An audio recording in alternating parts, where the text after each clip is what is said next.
Hello, my name is Jason Hoban, and this is Colonel and the King, an artist management review of Colonel Tom Parker, if that's his name, but I will get to that later. Let's take a look at the Colonel's personal background. David Goldman helped bring to light the actual truth of the details behind the man whose name is so-called Tom Parker. Let me first begin with his background is filled with controversy because Tom Parker isn't really his real name. In fact, much of his background that he's ever described was often lied about or miscued. So the truth is, he was born in Breda, Holland in 1909 as Andreas van Kuijk, not Tom Parker. He actually gave himself the name Tom Parker when he moved to America in 1926. So he came to America as an illegal immigrant. He later joined the army, but went AWOL, which is absent without leave. The army captured him, brought him in, detained him, and gave him psychic evals, where they deemed him not that mentally stable. Tom then began working in carnivals. So his life has kind of been around a lot of mysteries and lies. But life in the carnival really taught him something. Louisiana's governor in 1948, who gave him the nickname the Colonel, he probably manipulated his way into that in some shape or form. But we'll get to that. And he eventually died in 1997. Let's talk about his path to management. The Dark Side found that after his army discharge, Parker began to work in various carny jobs before finally hitting the big time with a 25% contract deal for managing up-and-coming country star Eddie Arnold. While working in the carnival, Tom learned a thing or two about the entertainment industry. See, this was the 1940s, the 1950s. The entertainment industry isn't nowhere where it is today. So things like carnivals and live shows were a big deal. Something he started to learn firsthand while working at the carnivals, while managing shows. So this is the early path to his management skills.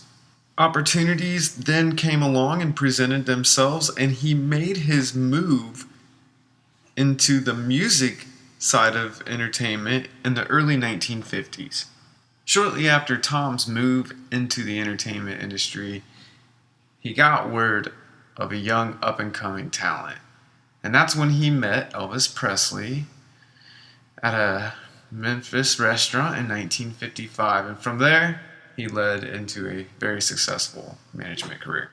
As mentioned earlier, the notable talent that the Colonel managed was Eddie Arnold, a 1950s country musician, and Elvis Presley, the King. The King started his career in the music that reached into movies, and you know what? He was the 1950s Justin Bieber.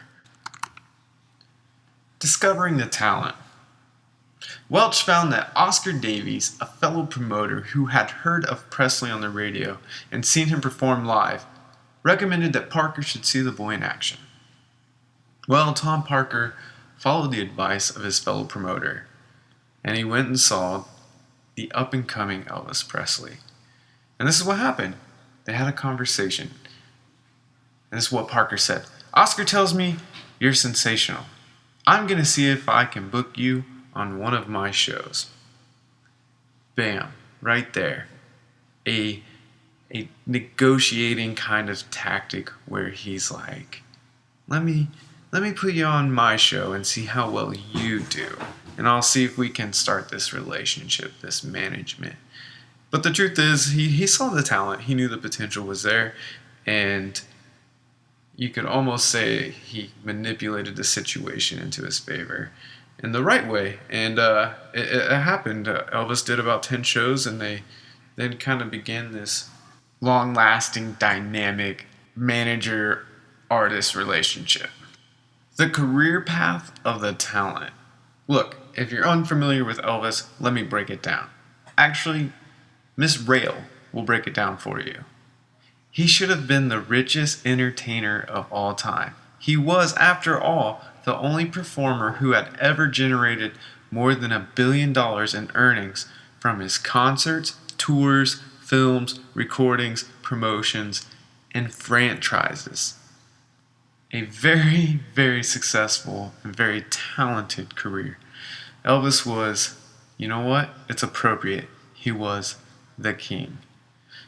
Tom managed Elvis Presley from 1955 until the singer's death in 1977, according to Presley's manager. Unique management.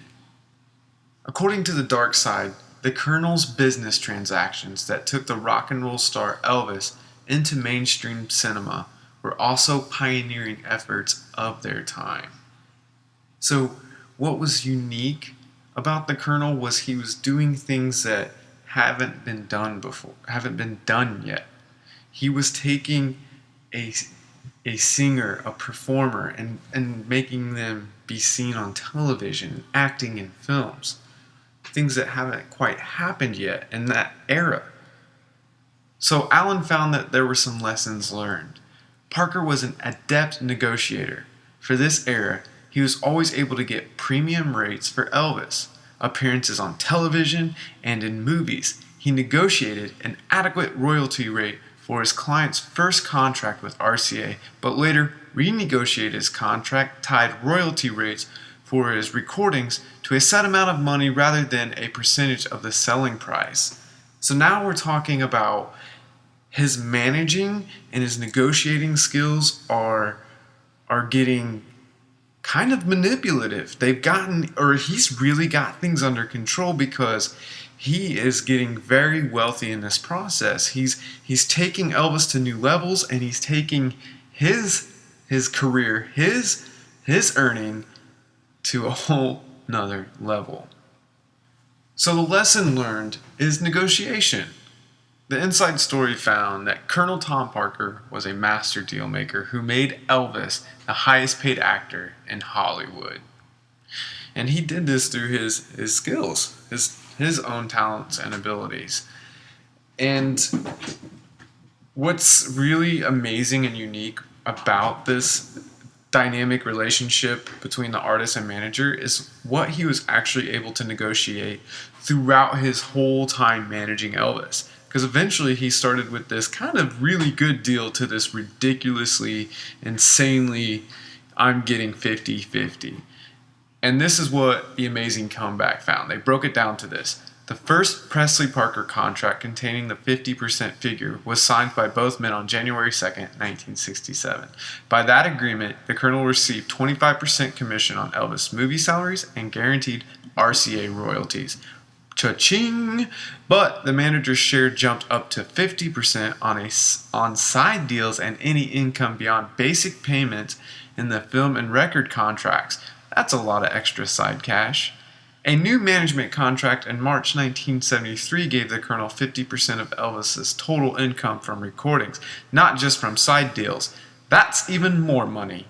Then, when Parker set up for Boxcar Enterprise in 1974 to consolidate the licensing of Elvis's image on merchandise, the Colonel took 50% of that income. Hey, I'll take half of that half. Finally, there was the 1976 contract calling for the 50-50 split on live appearances. So I'll take half of everything that you are involved with. And he did. He became very, very, very, very wealthy off of Elvis's talents. And this created a lot of controversy and a very large rift between the artist and the manager, and even beyond that, beyond Elvis's death. Here are the key takeaways. In the end, be honest and fair. The Colonel's career is overshadowed by some of the things that he did that weren't very honest or very, very right. So do the right thing, because he could have been really responsible for making these big things happen in Elvis's life, or even as a manager. The things they were able to achieve together is very impressive. Also, effective negotiation skills. I think that he could have probably done things a little bit more fairly and still been this very successful and wealthy manager. I just think kind of greed overtook him, but he really did have strong negotiating skills, and he knew what he was doing, and he was able to really take things to the next level. And that you need communication skills. You need experience.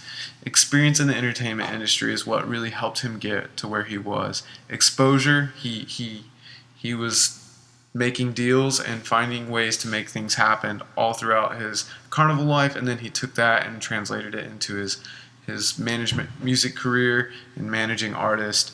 And he really knew his artists, know their talent, know what they're capable. He knew that he could take Elvis and take him beyond a live performer. He could take him to television. He could take him into movies. So with that, he knew the industry. He knew the talent. He had these skills that he built over time. He had the exposure, and ultimately was this very wealthy man. But also, don't let controversy overshadow all the great things that you achieved. Thank you for my presentation. In the following slides, you will see the references for my sources and then the image reference. Thank you.